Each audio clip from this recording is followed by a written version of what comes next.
On Christmas Eve, I stepped into my parents' living room and froze. Right there, above the fireplace, was a massive custom-framed family portrait. My dad, my mom, and my brother Elijah all smiling brightly. But my face was completely cropped out, erased like I never existed. Nobody said a word. The next morning, I handed my parents a thick manila envelope and quietly told them not to open it. Of course, they ripped it open anyway. Within seconds, my mom was sobbing uncontrollably, and my dad's face drained of all color. Before I tell you exactly what was in that envelope and how it brought their entire fake empire crashing down, please let me know where you are watching from in the comments below. I always love seeing where my audience is from. Grab a warm cup of coffee, sit back, and let me tell you the whole story. I stood in the entryway of the house I grew up in, stomping the December snow off my boots. The smell of roasted rosemary, garlic, and expensive pine candles filled the air. It was supposed to be the perfect holiday scene. My mother always went out of her way to make our home look like something out of a lifestyle magazine. Every garland was perfectly draped, every light bulb perfectly spaced. I hung my heavy winter coat on the rack, took a deep breath, and walked into the living room. That was when I saw it. Directly above the stone fireplace, taking up almost half the wall, was a massive new photograph. It was glossy, professionally lit, and set in a heavy mahogany frame. My mother was sitting on a velvet chair wearing her signature pearls, her hair perfectly styled. My father stood behind her, wearing that stiff, practiced smile he reserved for country club dinners and golf course selfies. And right next to them, taking up the most space, was my younger brother, Elijah. He was wearing a tailored suit that probably cost more than my first car, flashing a wide, arrogant grin. It was a beautiful picture. The only problem was that I wasn't in it. I didn't just miss picture day. I knew exactly when this photo was taken. It was at my cousin's wedding 4 months ago. I remembered standing right next to Elijah. I remembered my mom telling me to stand up straight. But looking at the frame now, the space where I had stood was seamlessly edited. It wasn't a sloppy crop. It was a meticulous, professional Photoshop job. They had paid someone good money to digitally erase me from our family history. I stood there staring at it. 5 seconds passed, then 10. A strange ringing noise started in my ears. I expected to feel sad. I expected to feel that familiar, tight ache in my chest that I had carried around since childhood. But I didn't. Instead, a cold, heavy calmness washed over me. "Dinner is almost ready," my mom called out from the kitchen. Her voice was light, breezy, completely normal. I walked into the kitchen. My mom was pulling a tray of roasted vegetables from the oven. My dad was pouring himself a glass of expensive red wine. Elijah was leaning against the marble island, scrolling through his phone. Not a single one of them looked at me with guilt. Not one of them even brought up the giant missing elephant in the living room. They just expected me to ignore it. They expected me to swallow my pride and play the role of the quiet, invisible son, just like I always did. I slid my hand into the inner pocket of my jacket. My fingers brushed against the thick, heavy paper of a manila envelope. I had brought it with me tonight, unsure of exactly when I was going to hand it over. Part of me, the naive, foolish part of me that still desperately wanted a family, had thought about keeping it hidden. I had thought about giving them one last chance to just be normal parents. But seeing that photograph changed everything. They didn't just forget me. They strategically removed me, like I was a bad brand partnership they were trying to scrub from their public image. I kept my hand in my pocket and forced a polite smile. I sat through the agonizing dinner. I listened to my dad brag about his investments. I listened to my mom praise Elijah's glowing skin and his brand new designer watch. I ate my food, drank my water, and watched them perform their perfect little play. The envelope stayed in my pocket all night. I didn't hand it to them then. I wanted them to enjoy their last peaceful night. Because tomorrow morning, when the sun came up and the presents were opened, I was going to drop a bomb that would shatter their reality forever. To understand why I had that envelope, and why I was ready to burn my own family down to the ground, we have to rewind. We have to go back 3 months to a cramped office building downtown, where a single piece of paper from the government finally woke me up from a lifetime of lies. 3 months before that Christmas Eve, my life was actually going pretty well. I was 28 years old, working 50 hours a week as a senior logistics manager. I wasn't rich by any means, but I made a solid salary. I lived modestly, drove a used sedan, and saved every extra dollar I could. I was finally ready to buy my first home. It wasn't going to be a mansion, just a small 2-bedroom condo on the edge of the city. I remember sitting in the fluorescent-lit office of my mortgage broker, a guy named Dave. I had all my paperwork neatly organized in a green folder. 2 years of tax returns, pay stubs, bank statements. I was proud of my financial discipline. I handed the folder to Dave with a confident smile. Dave typed a few things into his computer, clicked his mouse, and waited. A minute later, his brow furrowed. He leaned closer to the monitor, his eyes narrowing. "Matthew," he said slowly, looking over his glasses at me, "is there something you forgot to disclose on your application?" "No," I replied, suddenly feeling a knot form in my stomach. "I included everything.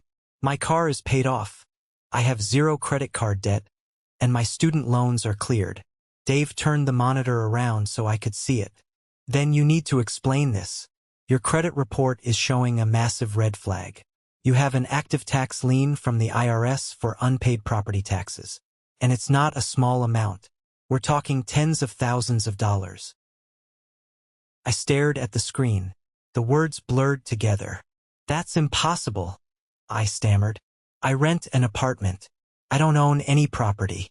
There has to be a mistake. Someone must have stolen my identity." Dave printed out the report and slid it across the desk. "It's attached to your social security number. The property is located in Old Briar. Does that ring a bell?" My heart stopped. Old Briar. That was the affluent neighborhood where my grandfather used to live before he passed away. I left the bank feeling like the ground had vanished beneath my feet. My hands were shaking so badly I could barely unlock my car door. As soon as I got inside, I dialed my best friend, Chloe. She was a real estate agent and knew how to navigate public property records better than anyone I knew. "Chloe, I need a huge favor," I said, my voice tight. I explained the situation to her, reading the address off the paper Dave had given me. "Give me 10 minutes, she said. Those 10 minutes sitting in the bank parking lot felt like a decade. My mind raced. Was it a clerical error? Did my grandfather have some unresolved debt that somehow got attached to my name? Finally, my phone buzzed. "Matt," Chloe said, her voice unusually serious. "I pulled the deed history for the Old Briar property. It's a multi-unit rental complex now, and you are the sole owner. The title was transferred entirely to your name 10 years ago, right after your grandfather's funeral." Couldn't breathe. "I own a rental complex? Chloe, I've never seen a dime of rent in my life. I don't pay the taxes on it. I don't manage it. Who is managing it?" I heard her typing rapidly on her keyboard. "According to the public filings, the property is being managed by a registered LLC. The primary agents on the LLC are Robert and Sarah." My parents. I dropped the phone into my lap. The air in the car suddenly felt suffocating. For 10 years, my parents had been operating a lucrative rental property in one of the most expensive zip codes in the state. A property that legally belonged to me. They were collecting the rent, living large, and apparently completely ignoring the property taxes under my name, letting the IRS put a lien on my future.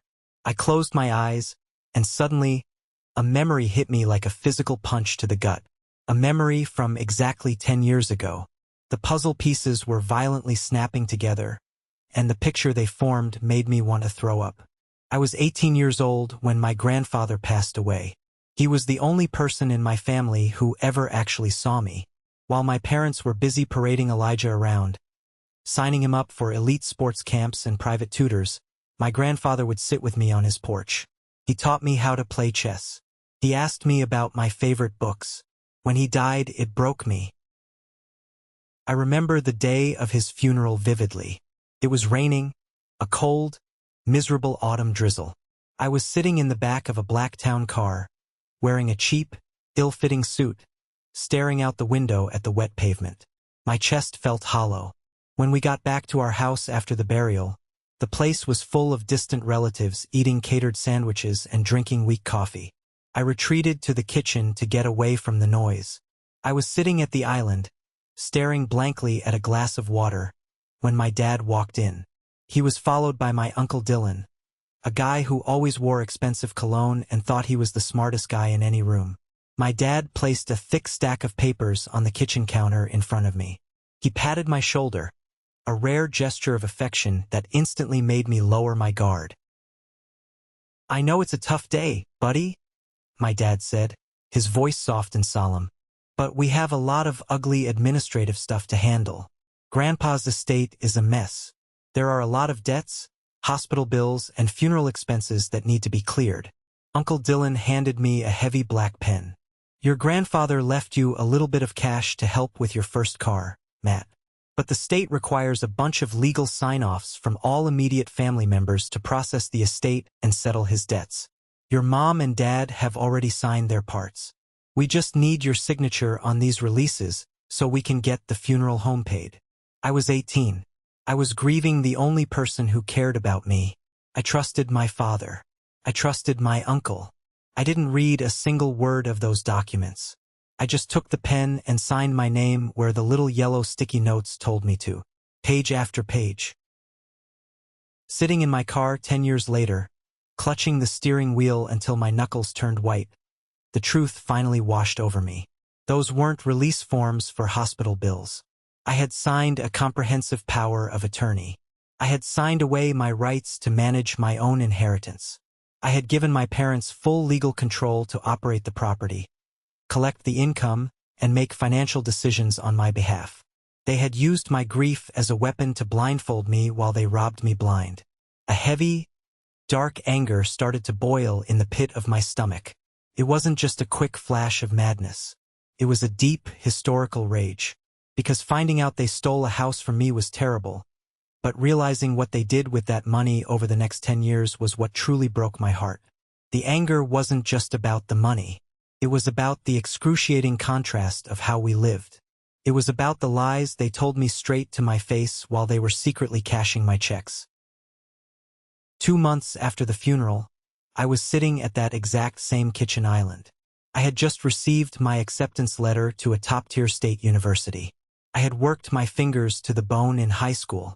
I studied late into the night, kept my grades flawless, and stayed out of trouble. I needed a little help to cover the gap between my partial scholarship and the tuition costs. I thought we had a college fund. I slid the financial aid forms across the counter to my dad. "Dad, I need you and Mom to co-sign on this loan, and maybe help me with the first semester's room and board. I'll pay you back as soon as I graduate. I promise." My dad didn't even pick up the paper.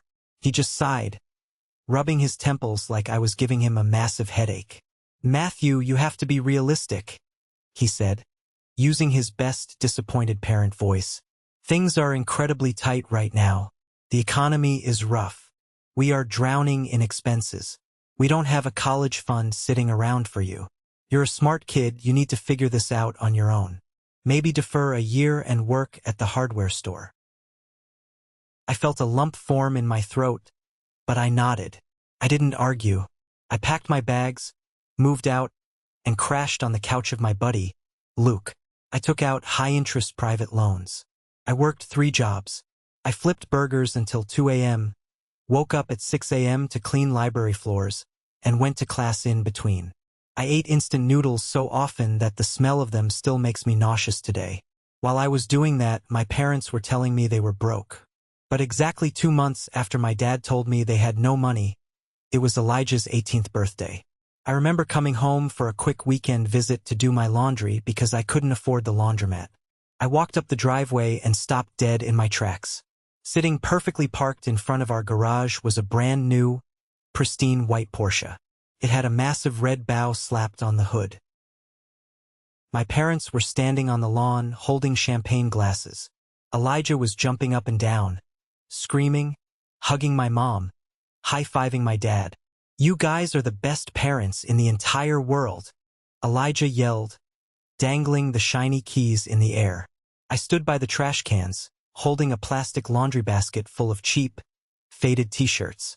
My dad caught my eye. He didn't look embarrassed. He just offered a weak shrug and mouthed, "We got a good deal on a lease." A lease, right? Over the next 10 years, while I was agonizing over grocery bills, they were taking trips to Tuscany. While I couldn't afford a plane ticket home for Thanksgiving, my mom was posting photos of her new designer handbags, raving about how blessed she was. Elijah failed out of 2 different colleges, and they happily paid his rent in the city while he tried to launch a useless art collective. They built an entire empire of luxury, privilege, and favoritism, and they built it using the bricks of my stolen inheritance. Sitting in my car outside the bank, wiping a tear of pure rage from my cheek, the sad, lonely kid inside me finally died. I didn't want their love anymore. I didn't want their approval. I wanted justice. I put my car in drive and pulled out of the parking lot. I wasn't going to confront them. Not yet. If I was going to war against my own blood, I needed ammunition, and I knew exactly where to find it. I took the rest of the day off work and drove straight to Old Briar. It was a 40-minute drive from my apartment, but it felt like entering a different dimension. The streets were lined with massive oak trees and manicured lawns. I pulled up to the address Chloe had given me. It wasn't just a house. It was a beautifully maintained triplex. 3 separate, luxury rental units. The brickwork was immaculate. The windows were large and modern. My grandfather had bought this place decades ago for pennies, and now it was a goldmine. I parked down the street and walked up to the front unit. I didn't have a plan. I just needed to see it with my own eyes. As I stood on the sidewalk staring at the front door, an older woman stepped out onto the porch carrying a watering can. She had kind eyes and silver hair pulled into a messy bun. "Can I help you, young man?" she asked, looking at me curiously. "Hi," I said, forcing a friendly, relaxed smile. "I'm sorry to bother you. I'm actually a contractor, just doing some exterior evaluations for the neighborhood association. Beautiful place you have here." She smiled warmly and walked down the steps. "Oh, thank you. I've lived in this unit for almost 9 years. It's a lovely area. Though, to be honest, it's getting harder to afford." I casually leaned against the wrought iron fence. "Yeah, the market is crazy right now. Management companies are hiking prices everywhere." She let out a frustrated sigh. "Tell me about it. My landlord, Robert, just raised my rent by another $300 a month. Said the property taxes were going up and he couldn't absorb the cost." My jaw tightened, but I kept my smile locked in place. "That's rough. Robert, you said? Does he use a management portal for payments? Usually, those corporate portals charge extra fees." "Oh, no." She waved her hand dismissively. "Robert is very old school. No portals. He makes all 3 of us tenants wire the rent directly into his personal checking account on the 1st of every month. Says it cuts out the middleman. Between the 3 units, he must be pulling in a fortune, but getting him to send a plumber takes an act of Congress." I felt a cold rush of adrenaline. He wasn't even using a business account. He was routing the rent directly into his personal pockets to fund his lifestyle, completely bypassing any corporate accounting that might flag the IRS. It was sloppy. It was arrogant. He truly believed he would never get caught because he thought I was too stupid to ever look. "Well, I hope he fixes that plumbing for you soon," I said politely, backing away. "Have a great day, ma'am." "You too, dear," she called out. I walked back to my car, my mind racing. I had a witness. I had proof of the cash flow. But I needed to know exactly how deep the betrayal went in my family. I needed to know who else knew. A few nights later, I met my cousin Wyatt at a loud, dimly lit sports bar downtown. Wyatt was Uncle Dylan's son. Growing up, Wyatt and I were somewhat close. We used to hide in the basement and play video games while the adults argued upstairs during Thanksgiving. If there was anyone in the family I thought I could trust, it was him. We ordered 2 beers. I played it cool for the first hour, talking about sports and his new girlfriend. But after the second round, I decided to test the waters. I leaned in over the sticky wooden table, lowering my voice. "Hey man, can I ask you something weird?" I said, swirling the amber liquid in my glass. "Did your dad ever mention anything about Grandpa's old property? The one in Old Briar?" Wyatt froze. His eyes darted to his beer, and his shoulders tensed. It was a micro-expression, but I caught it. Old Briar? No. I thought they sold that place years ago to pay off Grandpa's medical debt. Why? Just something came up on a background check at work. I lied smoothly. Just weird administrative stuff. Probably nothing. Yeah, definitely nothing, Wyatt said quickly, taking a massive gulp of his beer. He immediately changed the subject back to football. I went home that night feeling uneasy. 2 days later, my phone rang. It was my dad. He rarely called me unless he needed me to fix his computer. I hit accept and put the phone to my ear. "Matthew, my boy," my dad said. His voice was overly cheerful, but there was a sharp, metallic edge underneath it. "How are things? Working hard? Any promotion on the horizon?" "Always working hard," I replied flatly. "Good, good. Listen." He paused, and I could hear the sound of him pacing on his hardwood floor. "Wyatt mentioned he saw you the other night. Said you were asking some confused questions about your grandfather's old estate." My blood ran cold. Wyatt had sold me out. He probably called his dad, Uncle Dylan, the second I left the bar, and Dylan called my father. The entire family network was operating against me. I was just making conversation. "Dad?" I said, keeping my voice utterly devoid of emotion. "Right. Well, listen carefully to me, Matt." His voice dropped, losing all the fake cheerfulness. It became cold, authoritative, and distinctly threatening. "Don't go digging into things you don't understand. The estate was settled legally 10 years ago. Looking into closed files only causes unnecessary headaches for the family. You focus on your little logistics job and leave the complicated financial matters to the adults." "Understood." He didn't wait for an answer. He hung up. I pulled the phone away from my ear and stared at the screen. He was scared. He was trying to intimidate me into backing down. But he fundamentally misunderstood who he was dealing with. I wasn't the terrified, grieving 18-year-old kid anymore. I was a man who had built his entire life from scratch with zero help. I didn't cower. I didn't cry. I opened my laptop, typed "aggressive real estate litigation lawyer" into the search bar, and made a phone call that would change my life. His name was Carter. He worked in a sleek, glass-walled office building, wearing a sharp suit and a no-nonsense expression. Carter usually handled messy divorce and custody battles for high-net-worth clients, but Chloe promised me he knew real estate fraud inside and out. He was the kind of guy who didn't smile much, which was exactly what I wanted. I sat across from him in his office, sliding my IRS notice, the property records, and a transcript of the conversation I had with the tenant across his desk. Carter put on his reading glasses and flipped through the documents in silence. For 10 straight minutes, the only sound in the room was the ticking of his wall clock and the rustling of paper. Finally, he took his glasses off and looked at me. "Your parents are incredibly brazen, Matthew," Carter said, his voice a low rumble. "And surprisingly stupid." "Explain it to me," I said, leaning forward. Carter pulled up a document on his computer screen and turned it toward me. I pulled the original will your grandfather filed with the county. It explicitly states that the Old Briar property is to be left to you, and you alone. No trusts, no executors, full direct transfer upon his death. "But I signed a power of attorney," I argued, feeling a sickening wave of guilt for my past stupidity. "You did," Carter nodded, "and that gave them the legal right to manage the property.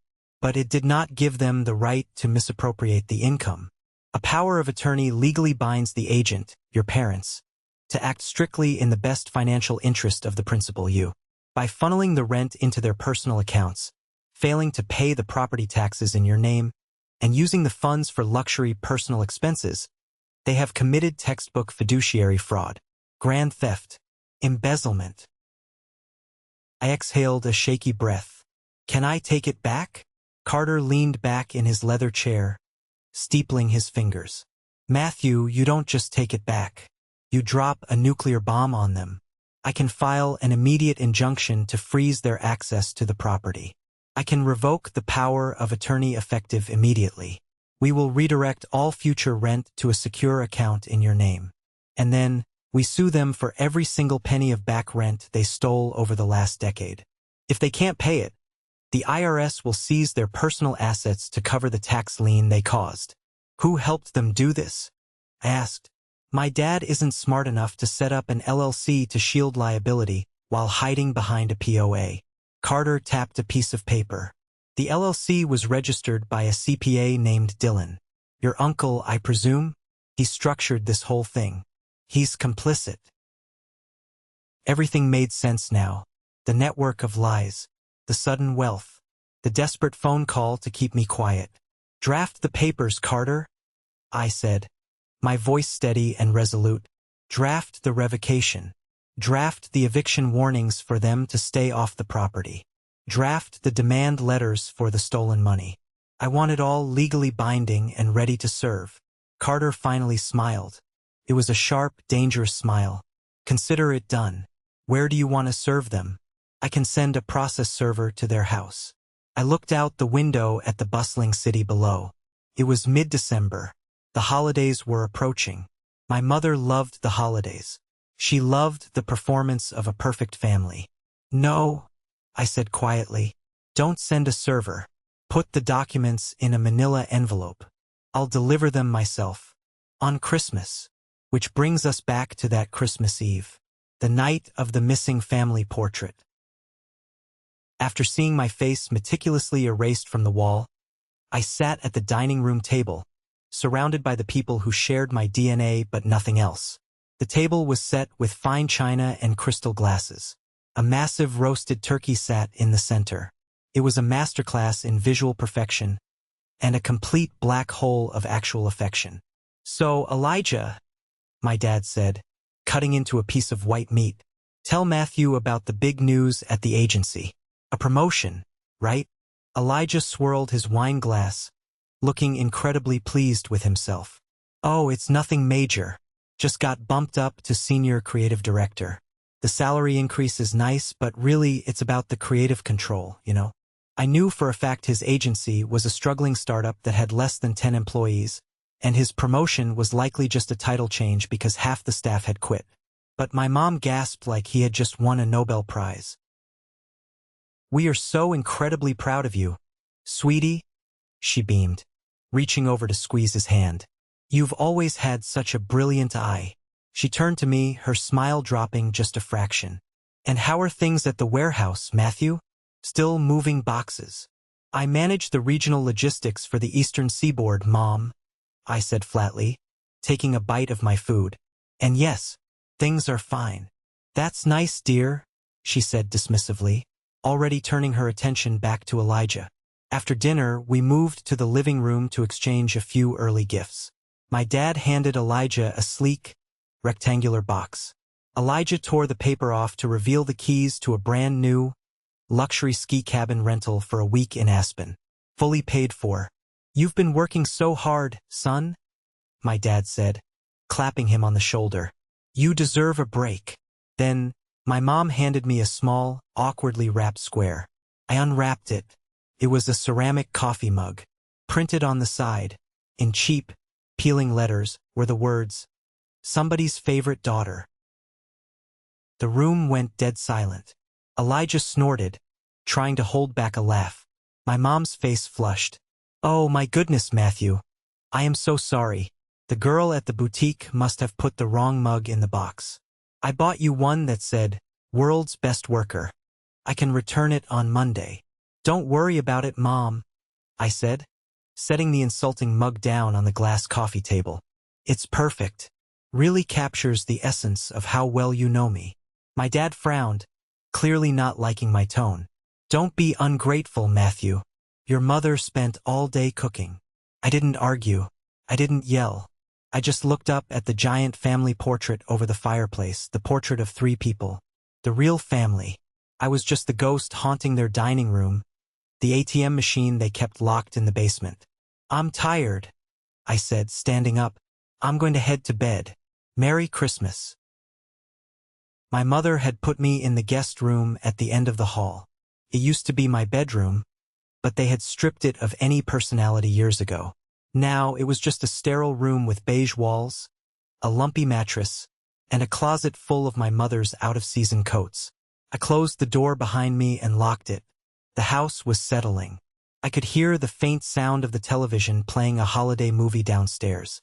I could hear Elijah laughing at a joke my dad made. They were happy. They were completely, utterly at peace in their castle built on my stolen foundation. I walked over to my duffel bag and pulled out the manila envelope Carter had given me. Felt heavy. Felt like holding a loaded weapon. I sat on the edge of the squeaky bed, running my fingers over the smooth paper. Inside this envelope were the legal documents that would freeze their bank accounts. Inside were the letters demanding hundreds of thousands of dollars in restitution. Inside was the court order revoking their power of attorney, officially cutting the lifeline of their wealth. For a brief, fleeting second, a wave of doubt washed over me. These were my parents, the people who raised me. If I handed them this envelope tomorrow, there was no going back. It would be a declaration of absolute war. It would shatter our family permanently. But then I thought about the Porsche. I thought about the grueling nights working 3 jobs while my dad told me they were broke. I thought about the tax lien from the IRS that almost destroyed my future. And finally, I thought about the photograph above the fireplace. They had already shattered the family. They had cut me out a long time ago. All I was doing tomorrow was making it official. I placed the envelope gently on the nightstand. I turned off the cheap bedside lamp and lay back in the dark. Outside the window, a heavy snow had started to fall, burying the streets in a cold, silent blanket. I closed my eyes, and for the first time in my entire life under this roof, I slept peacefully, because I knew that when the sun came up, the storm was finally going to break, and I was going to be the one bringing the thunder. Christmas morning arrived with bright sunlight reflecting off the fresh snow outside. I woke up in the cold guest room, my mind completely clear. I did not feel anxious. I did not feel afraid.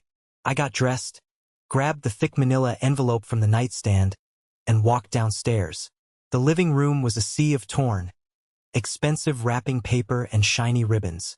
The smell of freshly baked cinnamon rolls wafted from the kitchen, mingling with the scent of the pine tree.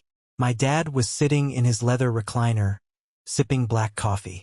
My mom was kneeling by the tree, wearing matching silk pajamas. Elijah was already busy unboxing his latest haul. He had a stack of designer clothes, a new laptop, and a very expensive espresso machine.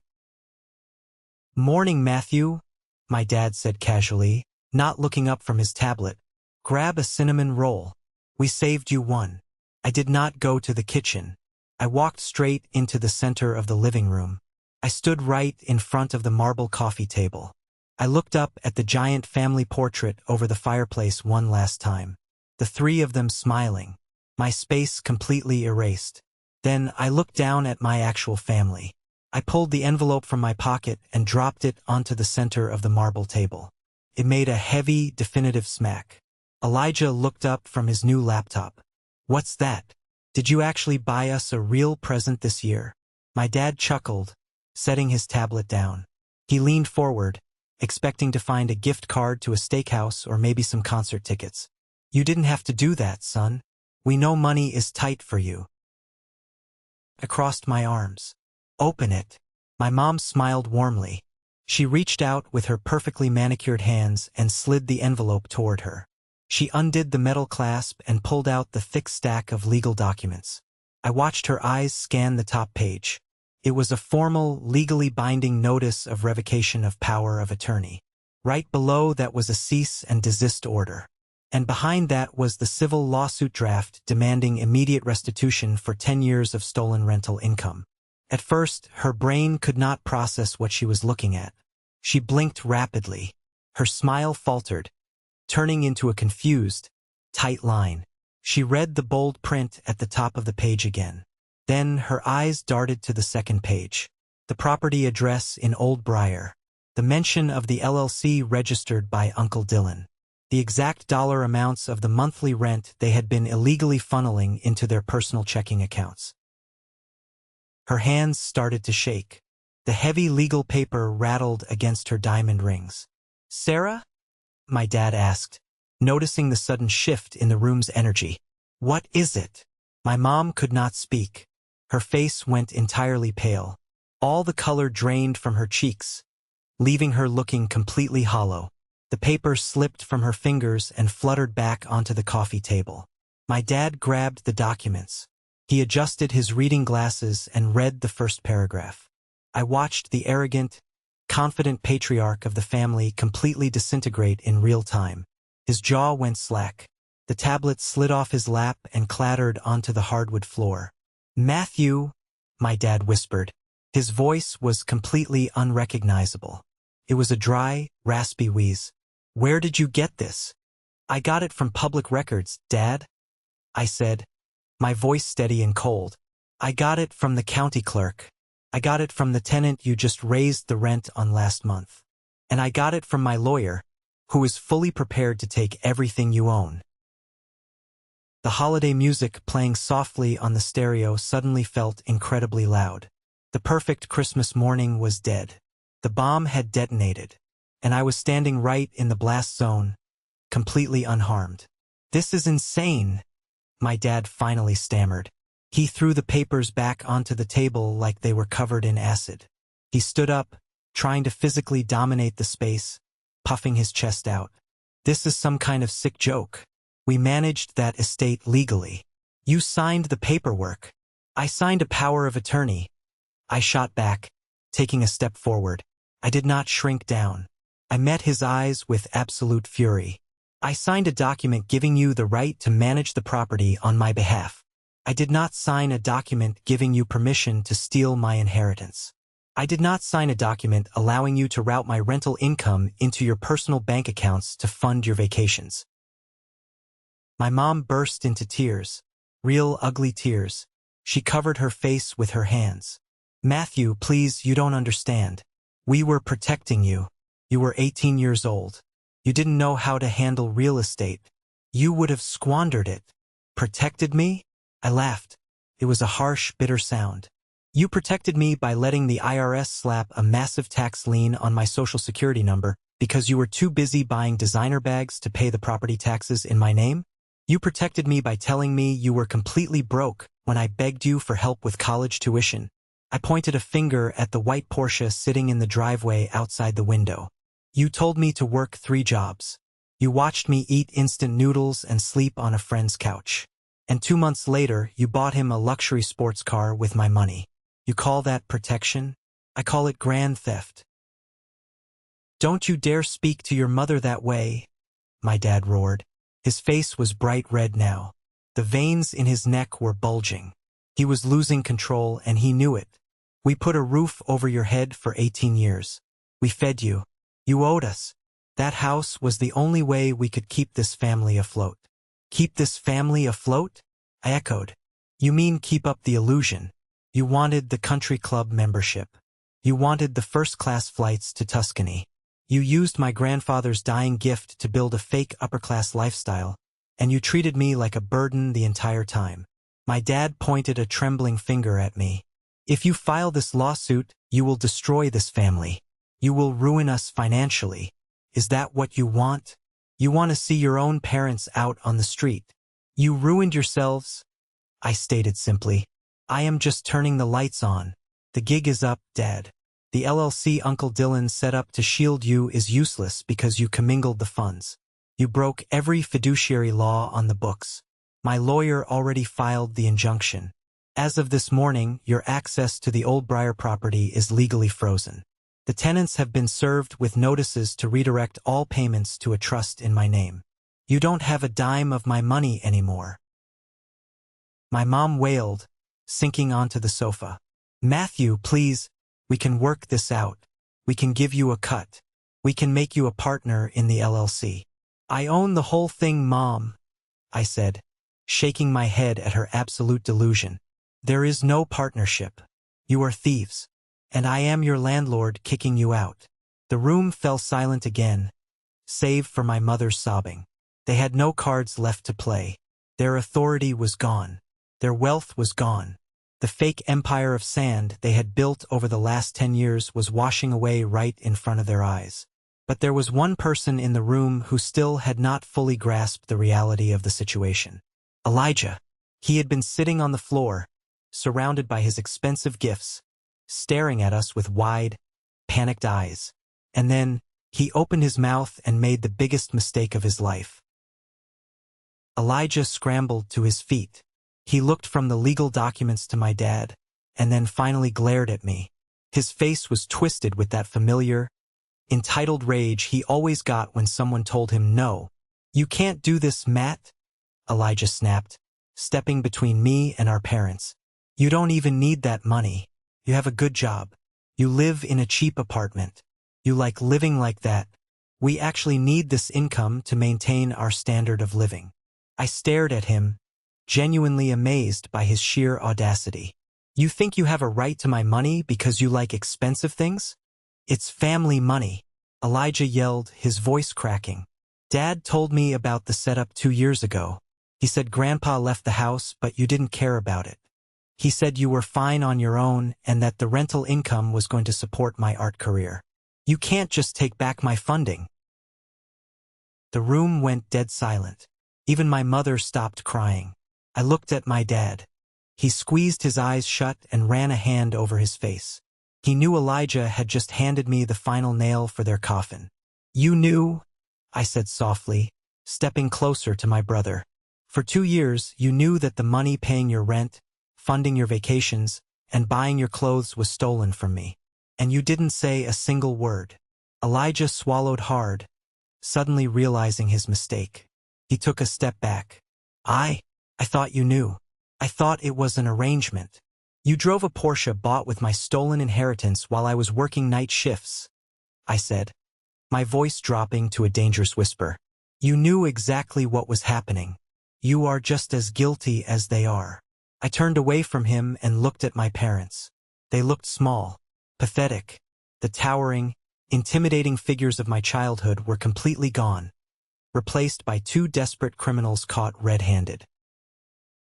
"Carter is going to audit every single bank account you own," I said clearly, making sure they heard every word. "He is going to track every dollar you pulled out of Old Briar.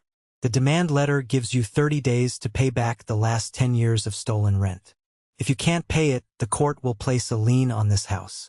They will take your cars. They will take your retirement accounts. And if you try to fight me on this, I will take these documents to the district attorney and press criminal charges for fraud." My dad slumped down into his chair, utterly defeated. I walked over to the coat rack and pulled my heavy winter jacket over my shoulders. I zipped it up slowly. I did not feel a single ounce of guilt. I felt light. I felt like a massive, crushing weight had finally been lifted off my chest. "If you ever contact me again without going through my lawyer," I said, putting my hand on the front doorknob, "I will call the police." I opened the door. The crisp, freezing winter air hit my face. Felt amazing. I stepped out onto the porch, leaving the door wide open behind me. I walked down the driveway, past Elijah's shiny white Porsche, got into my used sedan, and drove away. I didn't look back in the rearview mirror. Not even once. This is the moment that changes everything. The moment I finally took back control of my life. Thank you so much for your patience and for staying with me until now. You've been amazing. Please give this video a like and comment 1 below to let me know you've made it this far. Not only does this help more people find this story, but it also lets me know that my experiences truly mean something to someone. Your support is my greatest motivation to keep sharing the rest of this journey. The silence in my apartment over the next few weeks was absolute heaven. I didn't have to pretend anymore. I didn't have to rehearse conversations in my head before visiting them. I was free. But my phone, on the other hand, was an absolute war zone. They did not respect my boundary. Criminals rarely do when they are backed into a corner. The barrage of messages started 2 days after Christmas. First, it was my mother. She weaponized her emotions like a seasoned general. Her voicemails would start with a soft, trembling sigh. "Matthew, sweetie. It's Mom. I can't sleep. I haven't eaten in days. My heart is physically breaking. Please, you have to talk to us. We are your family. I carried you for 9 months. You can't just throw us away over money. Money isn't everything. Please call me back."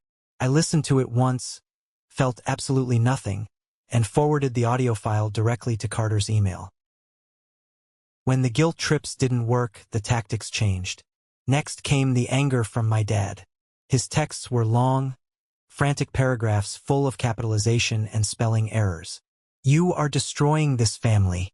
You have no idea how the real world works. I kept a roof over your head. You owe me.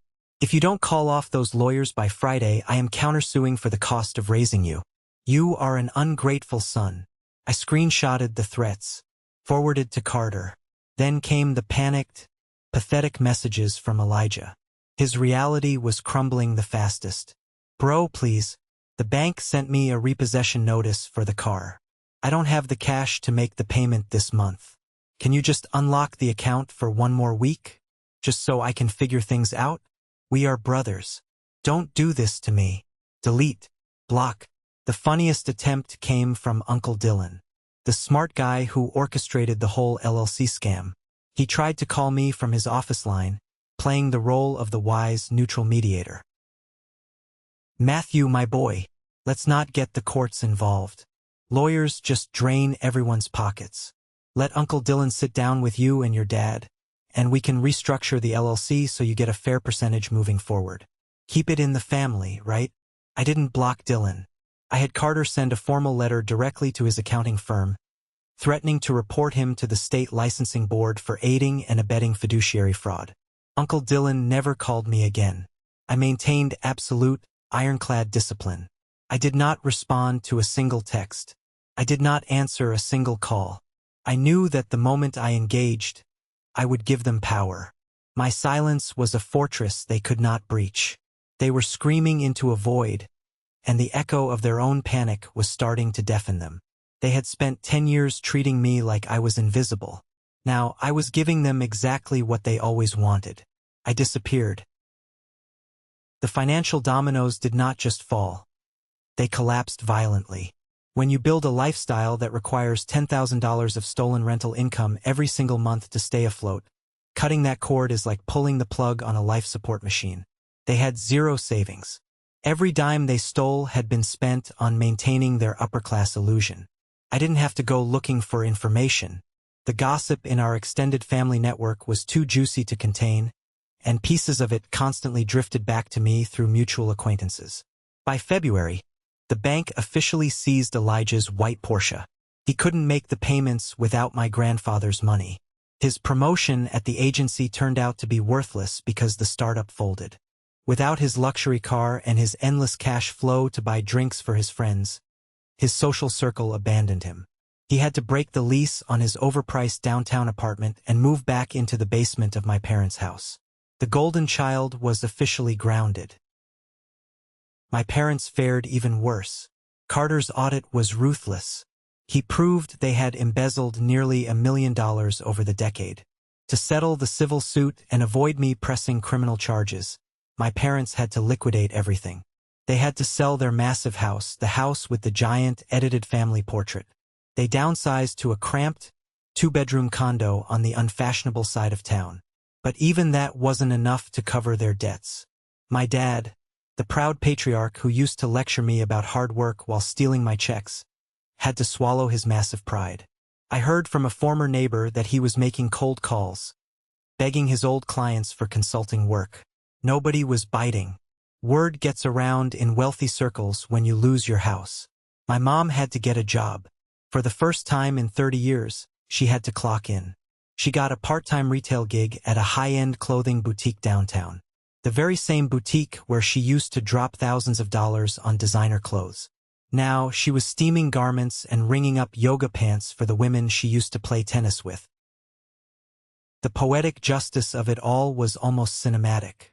They spent their entire lives obsessing over appearances. They sacrificed their own son to maintain a fake image of wealth and success. And in the end, their greed stripped them of the only thing they actually cared about, their status. They were totally exposed. The fake empire was gone, leaving nothing but three bitter, miserable people trapped in a small condo, blaming each other for their ruin. Meanwhile, my life was just beginning. Carter successfully transferred all the management rights back to my name. I paid off the IRS tax lien in full using the first settlement check from my parents' liquidated assets. My credit score rebounded. And for the first time in my life, I truly owned my future. I didn't use the money to buy a sports car. I didn't book a trip to Tuscany. I used the money to finally build a real home. 1 year later, the dust had finally settled. I didn't buy that small condo I had been looking at. Instead, I moved into the vacant top-floor unit of the triplex in Old Briar. My grandfather's house. My house. Moving in was an incredibly emotional experience. The space was beautiful, with high vaulted ceilings and original hardwood floors, but it had been neglected by my parents. They only cared about collecting the rent, never about maintaining the soul of the building. I didn't hire a fancy contracting firm to fix it up. I did it myself. Every weekend after work, I put on old clothes, turned on some music, and got to work. I sanded down the scuffed hardwood floors until my hands were blistered. I patched the holes in the drywall. I painted the living room a warm, inviting shade of blue. Every stroke of the paintbrush felt like therapy. I was literally wiping away the decay they had left behind and pouring my own sweat and love into the foundation. I was reclaiming my history. I also took over the management of the tenants. I knocked on Mrs. Higgins' door on my first official day as the active landlord. She looked nervous when she opened the door, probably expecting another rent hike. I handed her a new lease agreement. "Mrs. Higgins, I know the last management company raised your rent pretty aggressively. I've reviewed the market rates, and I'm dropping your rent by $400 a month, effective immediately. And I scheduled a plumber to come fix your guest bathroom tomorrow morning." She looked at the paper, then looked up at me, tears welling in her kind eyes. "Matthew, you have no idea what this means to me. Thank you." A few days later, I found a plate of warm, homemade chocolate chip cookies sitting on my welcome mat with a handwritten thank you note. It was a small gesture, but it meant the world to me. It showed me that this building didn't have to be a symbol of greed and theft. It could be a community. It could be a place of mutual respect. For the first time in 29 years, I woke up in a place where I didn't feel like an intruder. I didn't have to walk on eggshells. I could drink coffee on the front porch and listen to the birds. I could leave my shoes by the door. I had finally found what I had been looking for my entire life. I was home, but toxic people have a very hard time letting go of their favorite victims. It was a Tuesday evening in late October. I was walking up the steps to my porch, holding a bag of groceries, when I saw a plain white envelope wedged into the crack of my front door. It didn't have a stamp. It didn't have a return address. But the cursive handwriting on the front spelling out Matthew made my stomach drop for a split second. It was my mother's handwriting. She must have driven over here while I was at work and slipped it into the door. I unlocked the door, set my groceries on the kitchen counter, and stared at the envelope. A year ago, a letter from her would have sent me into a spiral of anxiety. I would have agonized over opening it. But now, I just felt a mild sense of exhaustion. I tore open the flap and pulled out the single sheet of lined paper. "My dearest Matthew," the letter began, "I know you are angry, but it has been a year, and the silence is destroying my health. Your father's blood pressure is dangerously high. Elijah is depressed. We are struggling so much in this new place. We miss you. You made your point and you won. But family is forever. We can put the money issues behind us and start over. Please, let's heal. Give your mother a second chance. I love you." I read it twice, not because I was moved, but because I was fascinated by the sheer psychological gymnastics on display. It was a masterclass in manipulation. Notice what was missing? There was no apology, not a single word acknowledging that they committed fraud. Not a single admission of guilt for stealing my inheritance, lying to my face, or treating me like a second-class citizen. She framed it as if we just had a silly disagreement over money issues. She framed herself as the victim whose health was failing because I was being stubborn. She wanted me to feel guilty so I would come back and play my designated role. The emotional punching bag who fixes their problems. I didn't feel angry. I didn't feel the urge to call her and scream. I just felt a profound sense of pity. They were never going to change. They were incapable of genuine self-reflection. I walked over to the fireplace I had restored in my living room. I struck a match, lit a small fire, and watched the flames catch the dry wood. I held the letter by the corner and lowered it into the fire. The paper curled, turned black, and dissolved into ash. The smoke drifted up the chimney and disappeared into the night sky. That was the last time my mother ever tried to contact me. The bridge wasn't just burned. The ashes were scattered. I was completely, beautifully free. The holidays rolled around again. My first Christmas in my own house. I didn't spend it alone in a sterile guest room. I hosted dinner. I invited Chloe, the friend who helped me uncover the truth. I invited Luke, the buddy who let me sleep on his couch when my parents refused to help with my college tuition. I cooked a massive prime rib, we drank good wine, and the house was filled with loud, genuine laughter. Sitting by my feet were two golden retriever mixes I had adopted from the local shelter. They were chaotic, happy, and fiercely loyal. After dinner, Chloe walked over to the fireplace. She picked up a framed photograph resting on the mantel. "I love this picture," she smiled, tapping the glass. I walked over and stood next to her. It was a picture we took on Thanksgiving. It was me, Chloe, Luke, and the two dogs sitting on my front porch. Everyone was smiling. Everyone was leaning in toward each other. "Yeah," I said quietly, looking at the frame. "Me too. Nobody had to be cropped out of this one." A few weeks later, I was at a hardware store picking up some salt for the icy driveway when I ran into Wyatt, the cousin who had betrayed me. He looked older, tired. He was standing in the checkout line holding a cheap snow shovel. He saw me and froze. He looked incredibly uncomfortable, shifting his weight from foot to foot. "Hey, Matt," he mumbled, refusing to make eye contact. "Long time." "Hey, Wyatt," I said casually, tossing a bag of salt into my cart. He hesitated, then leaned in a little. "I heard what happened with your folks. Man, things are bad for them. Aunt Sarah is working retail. Elijah is basically broke. Have you talked to them at all?" He was fishing for gossip. He wanted to know if the ice was thawing so he could report back to the family network. I looked him dead in the eye. I didn't scowl. I smiled. A genuine, relaxed smile. "I haven't talked to them," I said, "and I never will. But you can tell them I said hi." Wyatt swallowed hard and nodded quickly, grabbing his shovel and hurrying out the door. He finally understood. I wasn't holding a grudge. I had completely moved on. They were nothing more than strangers I used to know. I paid for my salt, loaded it into my car, and drove back to Old Briar. The winter sun was setting, casting a warm golden glow over the brick exterior of my house. I pulled into the driveway, turned off the engine, and just sat there for a moment, listening to the quiet. I had survived them.